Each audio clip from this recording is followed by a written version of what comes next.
Like I said before, man, El Presidente Ramaphosa was very, very angry, you know. Um, it was, I've never seen him being like that, you know, ruffle up. His feathers ruffle up. Man, whoa, you know. I don't know. Maybe I guess it has to do with um, a advanced level 3 that he was talking about.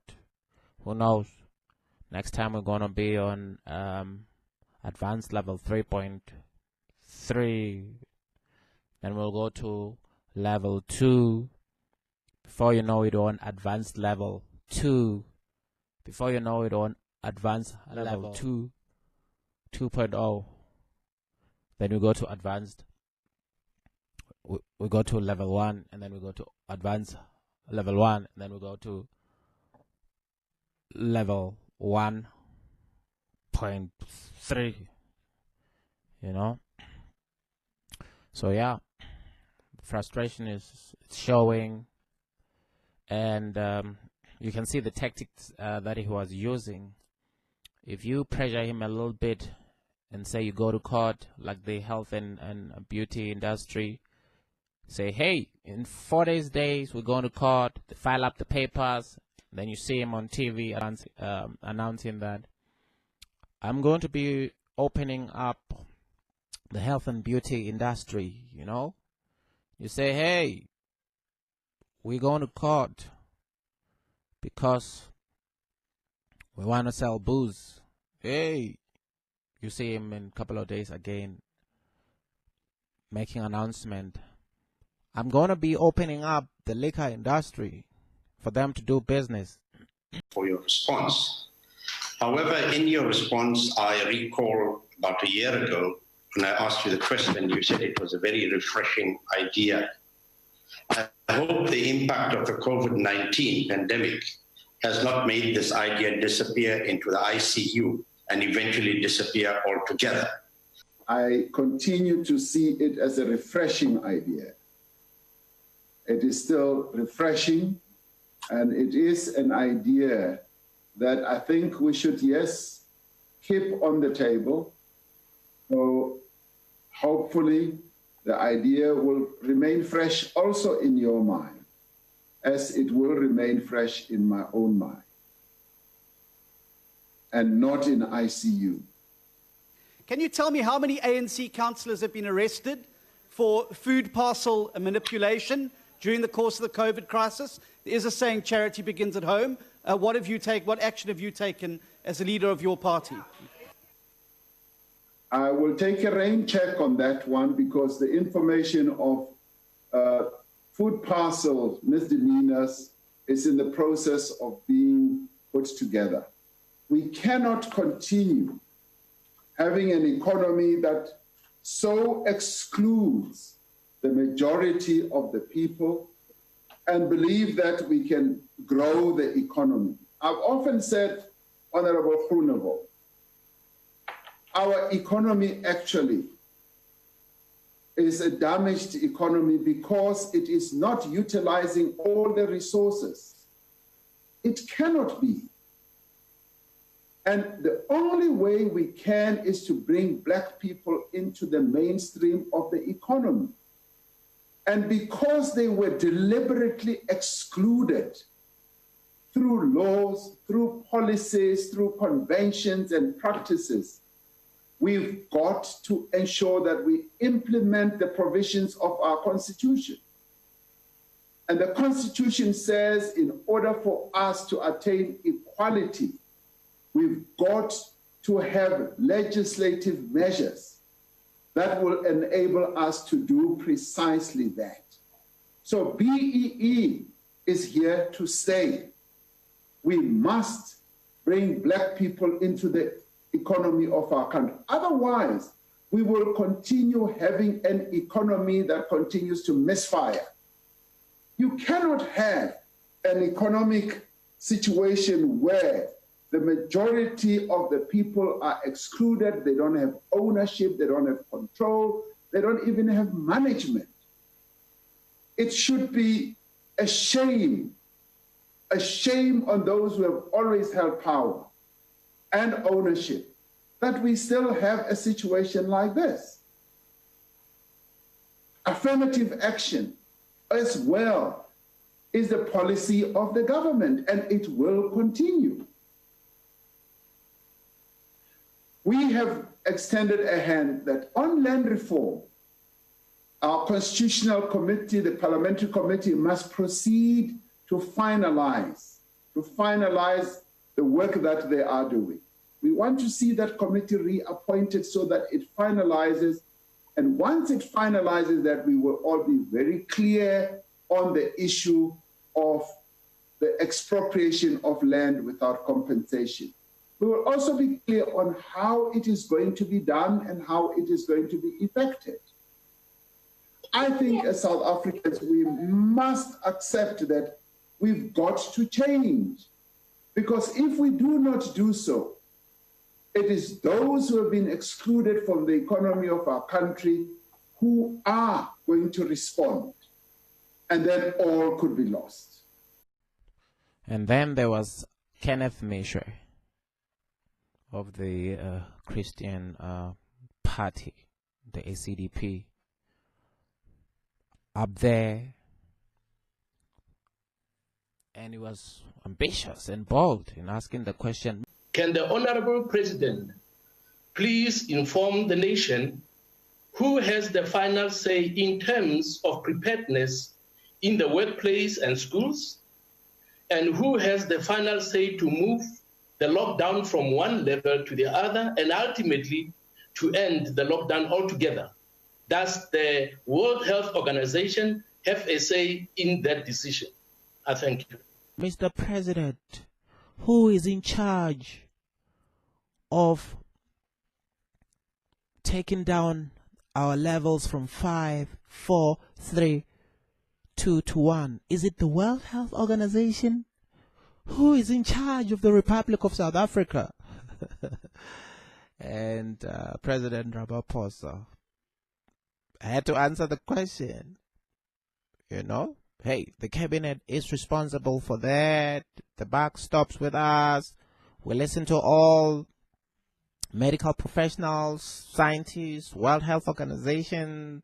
We look at the trends in Europe, the Americas, Asia, and also we looked at statistics as to who closed down their country fast and so forth, and then we collate the whole information, and as the South African government, the cabinet, and myself as the president, then we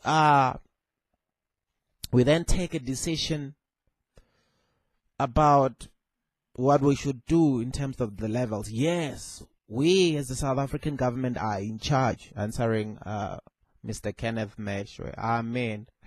Who knows? Maybe it's one of those things that touched Mr. President in his studio. My word. My word. You know? In the end, yes, the buck stops with the cabinet of the Republic of South Africa. The current situation, Honorable Groenewald, is untenable. We've got to restructure, and those who say everything is fine and honky-dory are actually living in a world that, you know, is very strange to the majority of our people.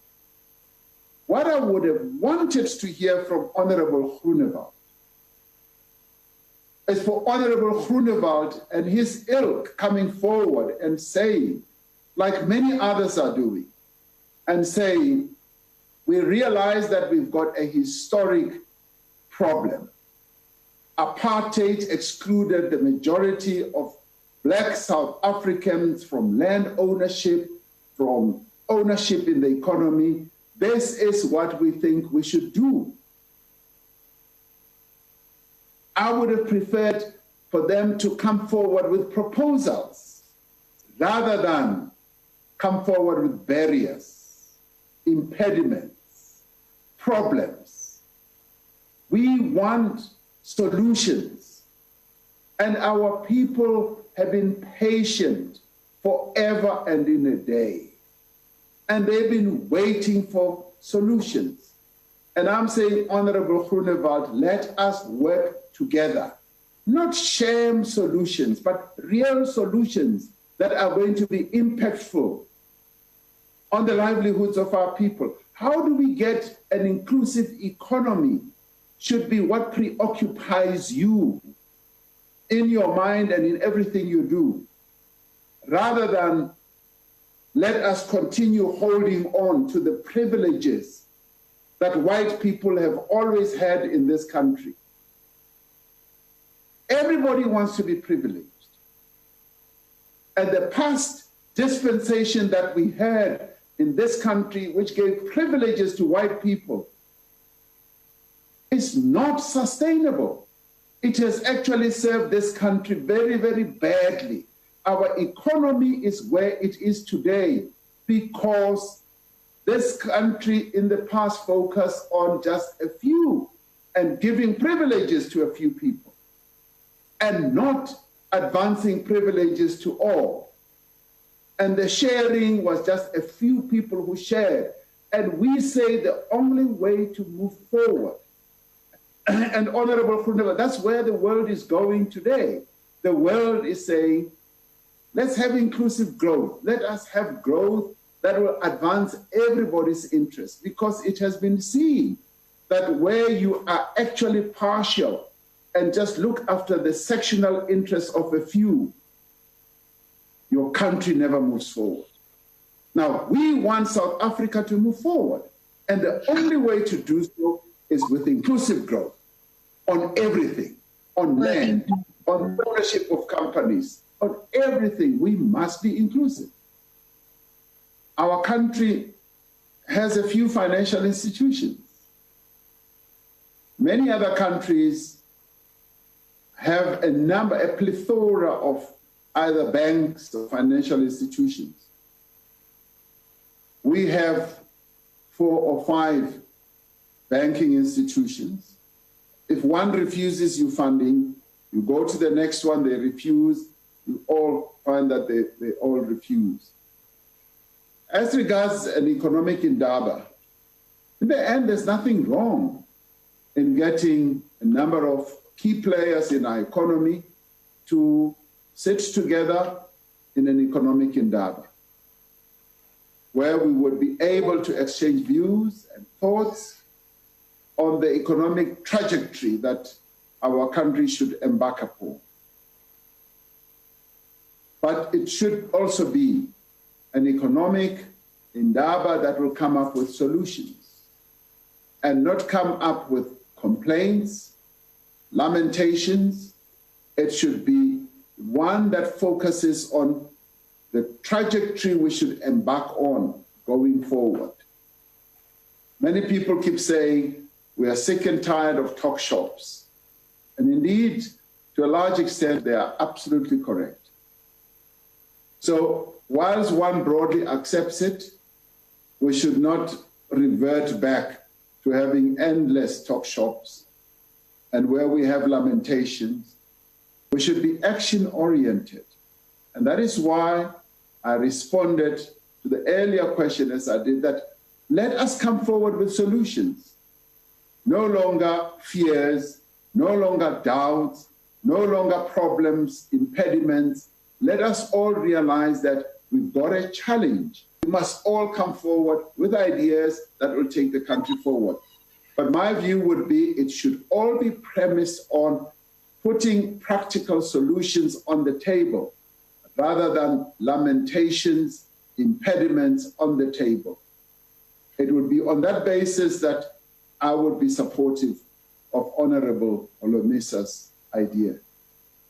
Our past rulers, or the past misrulers of this country, thought that South Africa belonged just to a few.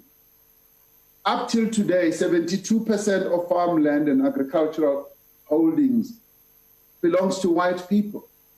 And I would ask, is that a correct situation to have? And we should not be propagating fear amongst any section of South African society. Why'd you do it then? We want to say, all of us as South Africans have a share in this country. We've got to address the situation of land, and I'd like to hear you on that as well. Where the majority of Black people still do not have land, I want to hear what proposals you have. And it is possible that you may not agree with some of the things that are on the table, and it is possible that other political parties may not agree. Now, what do I welcome, Honorable Groenewald? I welcome those entities, those companies, those individuals who come forward and say, we have these opportunities. We have these opportunities to train and advance the people of our country. We have these opportunities. We have these land holdings to share. We want to bring it forward so that we can all share and grow together. We see the certain assets of our country being underutilized. We've got the skills, the knowledge, and we would like those to be mutually shared. Honorable Holomisa's suggestion is a very good one, so long as people will come forward with proposals. So I want to end, Honorable Speaker, in saying that this is the moment when those who have ideas, those who have proposals, should come forward with proposals. This is the moment when South Africa is yearning for those proposals so that we can move our country forward out of the COVID-19 hope. Honorable President, cool down, Mhlegas. And I like the way he formulates his answers. Like he's got nothing to do with the governance of the Republic of South Africa for the last over 24 years. You know? Our people are unemployed. There's a majority of people who are unemployed. South African masses will be angry now if ABCD is not going to be done. I mean, it's amazing. And also, I like the way in which when General Bantu Holomisa was talking about the job summits and also the national Indaba, you know, about the macroeconomic in South Africa, how we should have such gathering. And it was like, the people of South Africa are sick and tired of all these get-togethers, the job summits, all meetings with all stakeholders throughout without getting a decision. And I agree with them, you know. And as far as I'm concerned, the only person that I do know who has really been consulting with everyone about the exact things that President Ramaphosa is now really was against is the same things that he's doing. You'd think that it's he's speaking of another political party, not his own political party. It's amazing. It's like one of those marches where you see the ANC comrades marching and enjoying outside Lutulia House or saying that they are against the government. We as the ANC are against the e-tolls. We really disagree with the government about the e-tolls, you know, and they mobilize people and go march in Toy against the e-tolls. Whereas the ANC is the organization that formulates policies, you know. It's like an extension where they could just make policies of as the government in order to, you know, tear off or tear down the e-tolls. But no, you know, they don't put it that way, you know. It's way funny every time I see the ANC does things like that, you know. But yeah, the president was really touched in his studio, and I've never seen something like that before, you know. Anyway, that's my take. Thanks for watching the Mamuji Show, and I'm out.